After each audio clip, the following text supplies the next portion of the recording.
Hello everyone, my name is Nick and thank you guys for allowing me to give you a quick video in regards to my critical assignment on gait development for my kinesiology class 332. So let's go ahead and begin. I want to go over 4 separate videos that I went over for the course of the 7 weeks.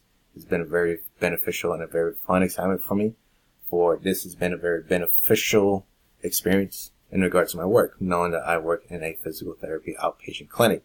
So it's been a fun experience. I'm going to go very quickly with the early child. With the early child, I saw a lot of just long day.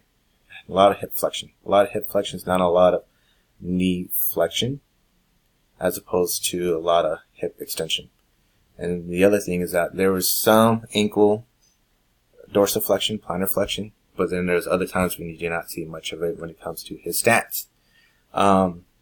As he was in his terminal stance, going into his initial swing and pre-swing, there's very little ankle plantar flexion, dorsiflexion with his swinging leg, for his knee and hip will go into flexion. So he'll bring his swing leg vertical as opposed to bringing it forward, and that would make the difference in regards of his initial contact more of a neutral foot step as opposed to being slightly dorsiflex. And so that's one of the things that I was noticing with regards to this young child. However, he also had a wide base of support. I'm kind of going all over the place, but bear with me. He did have a wide base of support, and as well as his arms were more at shoulder level throughout the entire video, as opposed to being closer toward the torso or closer towards the hips or his waist, however you want to go by it. He had a tendency to walk more with the weight of on his toes as opposed to being more distributed through his foot. And so you would see him always being in a dorsiflexion stance as opposed to a plantar flexion stance when he makes his movements going into a terminal stance. And so, with that being said, and knowing that he is a healthy young child, there are some constraints that kids can have. For him, being at that early age, it can be a deformity. Now, this is very generic, not necessarily generic, but very broad. It can be an internal and an external deformity, where a deformity could be the limb is not fully developed, or there's a muscle or two that may have not developed, but everything else is fine externally. Everything is full, healthy child. However, the muscle or a tendon or a ligament may not have been fully developed and may restrict movement, which has been known, not very often, but it is very prevalent, as well as in mental constraints. Children with Down syndrome disease is probably one of the more common anomalies that happens to impact young kids, knowing that Down syndrome, it attacks the brain, it slows the process down. Not necessarily attacks the brain, but it renders the brain into a slower functioning movement. And so, going into the young little girl's video in regards of her gait analysis, this one, she had more, just seeing her and seeing a little bit more of a neural condition for her, that she had a tendency to walk on her toes, which is a constraint that I'm going to go into a little bit later. But she had a nice base of support where her shoulders were dropped towards her waist as opposed to being at chest level or shoulder level. And so she's walking more as an adult, which is a good thing. However, her strides were slightly shorter, for she would have, going into her stance, she will have as she's going into terminal stance, her foot's already in full extension and her foot's already in neutral plane, for she's not necessarily in dorsiflexion. So she's more stiff when it comes to her stance, as going into her mid stance, terminal stance, going into pre-swing. And then as soon as she's placed her foot down into her terminal stance, all her weight goes into her toes. So that can be a neurological condition. And at the same time, being a slight neural conditioning, her arm movement is very stiff.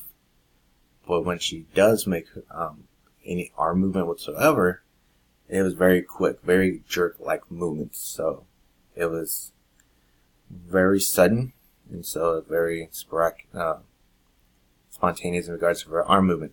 And so with her, constraints, being older, there can be more impacts in regards of social constraint. I do apologize. Long day, guys. So I'm going to start off with the physical constraint. It can be activities from outdoors, or it can be activities from indoors, playing around with other kids. That's probably the most common one, being so young, you're not in school yet, you're not in kindergarten yet, or maybe you are. So the physical constraints can be injury from playing outdoors, playing indoors, or playing with other kids where where either one's going to get injured. Being a parent and understanding that's very often and very frequent for parents to see that, knowing that their kids can get hurt just even being active with other kids. Mental constraints, one of the bigger ones that people are aware of in regards of kids getting cerebral palsy. Cerebral palsy just impacts the brain in regards of partial movements or lack of neurological movements from the brain going to the muscle, and inhibits it so it lacks proper gait. So depending on how severe cerebral palsy can be, where they can impact just a partial of the upper body or throughout one side of the whole leg. It varies on every individual, especially for young kids.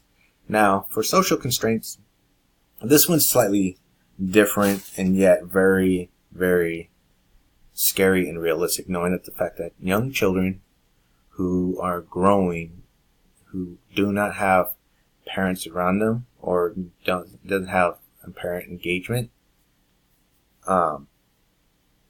does push them back and does inhibits them growing in regards of how they walk. Knowing that if a child walks in a certain way, the parent may engage them in ways where it can help them to improve, such as putting them into sports or getting into an activity where they're able to just naturally have that natural gait. But without that parenting, that might push back their learning process, their growing process in regards to having a healthy, functional gait. So going into the adult, with the adult, there was a lot that I saw that was more of a natural movement, so everything was healthy. There's a few things that I did see. Me personally, just seeing how his movements, he had a natural stance in regards to his base of support. So his feet were about shoulder width in regards of his balance, as well as he was in his split stance in regards of his walk, meaning that he's walking fairly quickly for his stride. He had a natural stride, him being a little bit taller, so his strides are a little bit longer as opposed to an average person. And then the arms just drop to the side, very little arm movement. It's a little bit more to the right side of his dominant side as opposed to his left side. All throughout the initial contact, loading response, mid stance, terminal stance, they were all very excellent, very proper. Everything was there. Going into his pre-swing, initial swing to mid-swing, I saw a little bit more hip flexion, but not necessarily with hip extension. He didn't. Seeing that, I realized that he had that problem. So for me, in that industry that I work in, he has a little bit more of a tight hip flexors. So it restricts his movement in regards of having good hip extension. His stride was on point, and then his hip, like I said, his hips does go into hip flexion, and then the knee goes into full extension. The foot makes the contact to the heel first, as the foot is in full dorsiflexion. So that was in regards of his stance being nice and wide, but very limited with his hip extension. Didn't have full range of hip extension. So that's one thing that he can work on if I were to work with him. So with adulthoods, there can be a couple of things that can limit or impact a person's gait. One of the more common ones is physical. Physical constraint can be injury from sports, or even more importantly, injuries at work. Long chronic pain is always one thing, or even playing in sports, you can lead into a injury, major injury, an ACL tear, Achilles tear, or even for some people who work on long days, may impact their low backs, may have to get a spinal fusion, which impacts your pelvic movement, which also inhibits hip flexion, hip extension, depending on how it impacts the movement. And so that's just being just the physical side, either from chronic pain from sports or chronic pain from repetitive movement at work, depending on how strenuous the job can be, as well as going into the mental perspectives of it, strokes for some people, as well as a certain disease that they may develop in the brain, such as ALS or an arrhythmic lateral sclerosis or Lou Gehrig's disease, being one of the more common names that has been impacting thousands of people in regards to this disease, and knowing that they're trying to find a cure for that disease.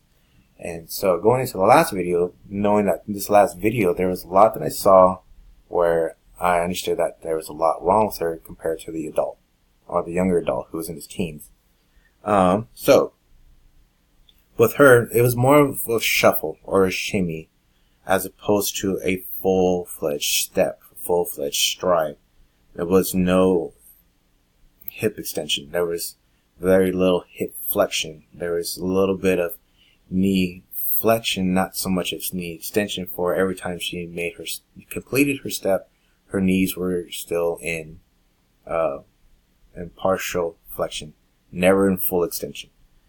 And so she had a narrow stance, so her feet were towards her center of her pelvis or her hips, so that way she can stay upright for her fear of falling. Now the other thing is that, as I said before, as she was shuffling, she had very little arm movement. If anything, her right arm was moving because that's her dominant hand. Her left hand was close to her pocket. So that was one of the other things that I noticed, that she had more fear of falling as opposed to walking very quickly or shuffling very quickly.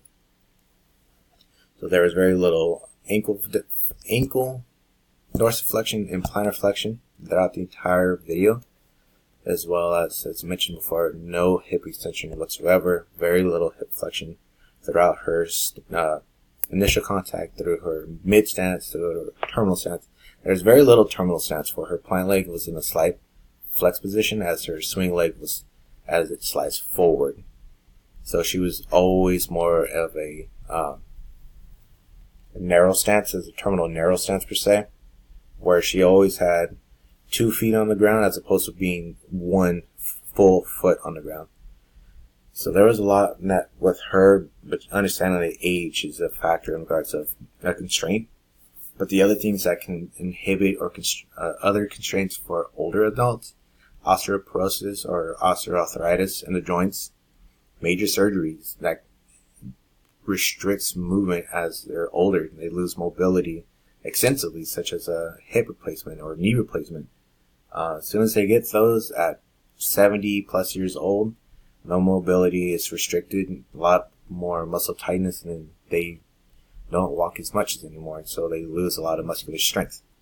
And that's unless they come into physical therapy, and that's one way is how we help them. And the other thing is perceptual constraints, which is more lack of balance, or, for example, their equilibrium. They lose their equilibrium, where they may be fine one moment, turn very quickly, and they lose their balance. They need to sit down to get their bearings. The other thing is just having the fear of falling. It's a very common thing being at that age. And then the mental constraint, it's just a stroke to the brain, or another disease like ALS or Lou Gehrig's disease. So with these were all that I saw in regards to the videos. And this has been a fun time going through them. Thank you guys for hearing me out in my videos, and you guys have a wonderful day. God bless.